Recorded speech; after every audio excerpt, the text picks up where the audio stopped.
Hi there guys, my name's CM1994 and I'm a member of the Cirque clan and the community around it. I could go into details about why I joined it, but that's for another time. I recently decided to start streaming again, and I'll link my Twitch down below. I've streamed in the past quite a few times, mostly Dark Souls, though now I'm part of the World of Tanks community, hooray. And I have now decided that, well, I should really make YouTube videos. So I decided to go with something nice and simple, Replaycast, one of my own videos, since, don't really have any viewers at the moment, so might as well use what I've got. And we're starting off with a very simple, very quick match in the T-34-85M. It's a tier 7 match on Winter Ruinberg, as you can see. And we're starting on the north side, so that gives us a slight advantage. Though I'm going to say spoiler alert right at the start here, this is going to be a fairly close match in terms of kills for each team. And we're definitely going to have to do some carrying here because, well, enemy team they've got 3 TDs that are top tier, and they've got 2 heavies that are top tier, whereas we get 2 mediums.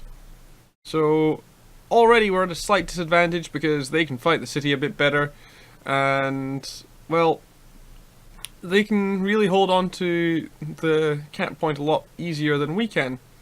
Though, we're going to see what we can do about that. Just going to get the replay started again.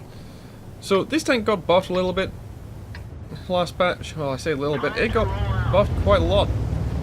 It got the view range buffed, and it got the new gun. Well, it got the gun upgraded to have the same pen and alpha damage as the top gun on the T-34-85, and it's the same pen and alpha as on the Rui. Except this tank's a little bit slower and has better frontal armor than both of them, and better gun handling, and better DPM. Because reasons. So this spot is actually, I'm going to pause it just for a second. This spot is very, very, very useful if you ever find yourself on this map. And same if you're on normal Ruinberg and you spawn on the north. And this works best in encounter mode, I found. Though I will say that it sometimes has its uses in a normal match, though you'll often find that you have way too many tanks going up to the village here in a normal match rather than a lot of them going to the town. Because usually in encounter you'll find that most of the fighting is done in the town here and not the village, purely because the camp circle's here. Though what you can do here is you've got a nice big tree in front of you here, and you've got some bushes to your left, so you've got these bushes here to protect you from these guys. So as long as you don't shoot at the wrong time, then you won't get spotted. And then you can do the same this way, so you can poke up to this tree right here, spot whatever's going down towards the town this way, and then you can pull back, use this to shoot through, and then go forward again, and you will make people cry every time. The slight disadvantage is, if they do manage to get to this road here, and you get spotted, you will get shot in the face multiple times. Unless you get really, really lucky and they are completely trash shots and they just missed you. But don't count on it.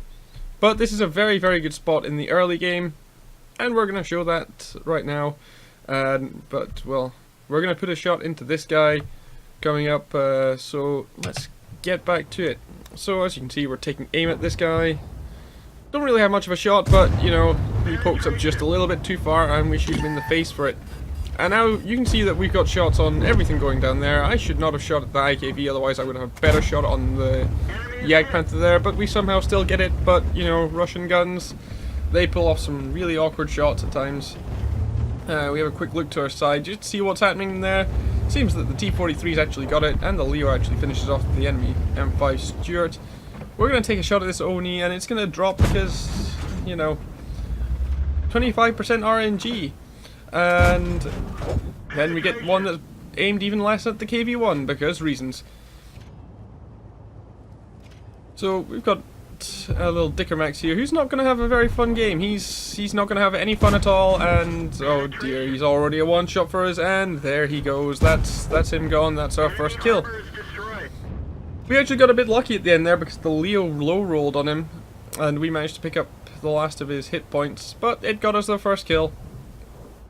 And we're sitting on just under 800 damage and just over 300 spotting. Tiger 1 gets spotted. He's kind of out of position there. I think this guy assumed that like a lot of people seem to imagine as the Tiger 1 being a sniper tank. It is not. It is a support tank. It does have a fairly accurate gun, but, well, you're not going to be any use with it if you've got no one to support. So he's going to lose all his health pretty quickly, and we pick up the kill on him on the last 20 hit points. So that's us up to 2 kills and just over 1,100 damage. Scores have gotten themselves to 6-3. It's going to get a lot closer than that, obviously, like I said at the start. So we're going to close in on this E25 and the tanks that are just round the corner. Panzer 4H spotted there, and the looks. We're going to make this looks cry. We're going to show him why you don't play tier 4 light tanks unless you're really lucky, and there he goes. We're about to take a shot at the Panzer 4H, but we decide that shooting the tier 7 TD with no armor is a better idea, because it's a bit more of a threat than a Panzer 4H. Especially when the Panzer 4H has the 75, not the 105. Leo there does eat a shot from us, because unfortunately he did push his W key as we're about to fire. So fortunately I think it bounced actually by the looks of things, so I don't think from the results screen I actually got any team damage. Now we're going to make sure this E25 dies, because we don't really want this guy running around at all, so we kill him. So it's up to 4 kills and 1,500 damage. We end up thinking twice about going around that corner, because we know that the IKV-90B is still around there somewhere, and the STRV-74 is around the corner, and both of them have more than enough pen to go through the front of this thing, even when it's angled at a decent, well, it's put at a decent angle. So I'm just going to go into free cam for the moment here and have a look around. So over there on that side we've got the Jagdpanther. He has actually moved from his position that was down here on H1. He's around here where the IKV was last spotted. And then the STR-V74 is actually running from the AT-15A. We are going to try and flank him now. So I didn't know that the Oni was still exactly where he was. I knew he was in the cap somewhere. The AT-15A picks up the Jagdpanther there.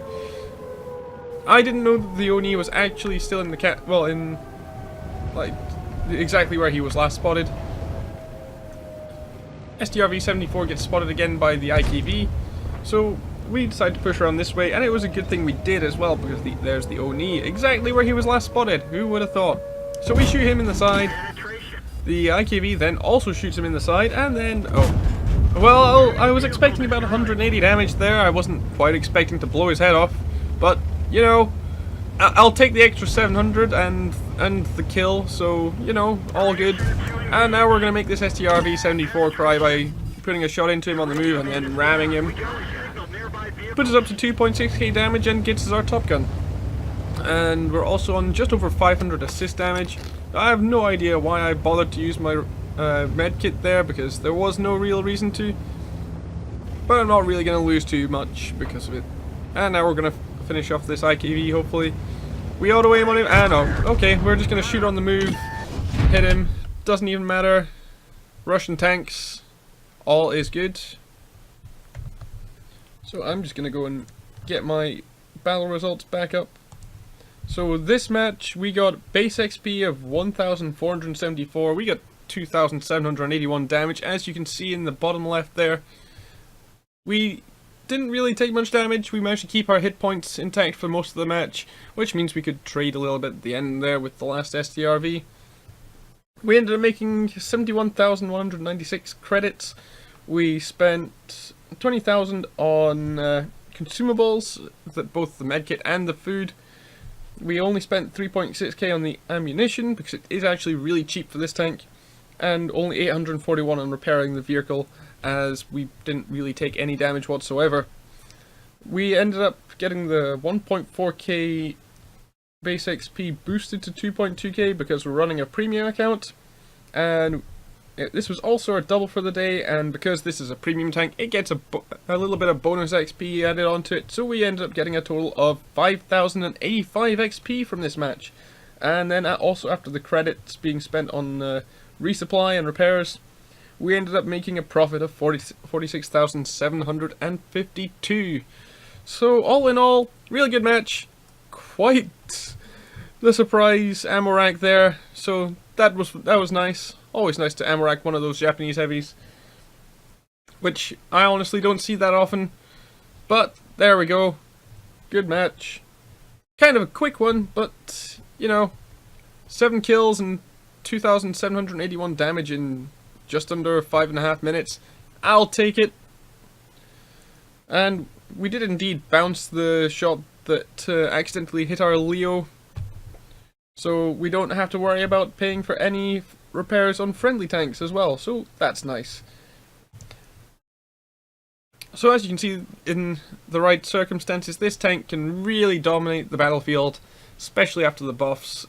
It's really, really good. If you see it on sale, I can actually recommend it. I will probably do a full review of this thing at some point. But that's all from me for now. Thank you guys for watching, and I'll see you next time.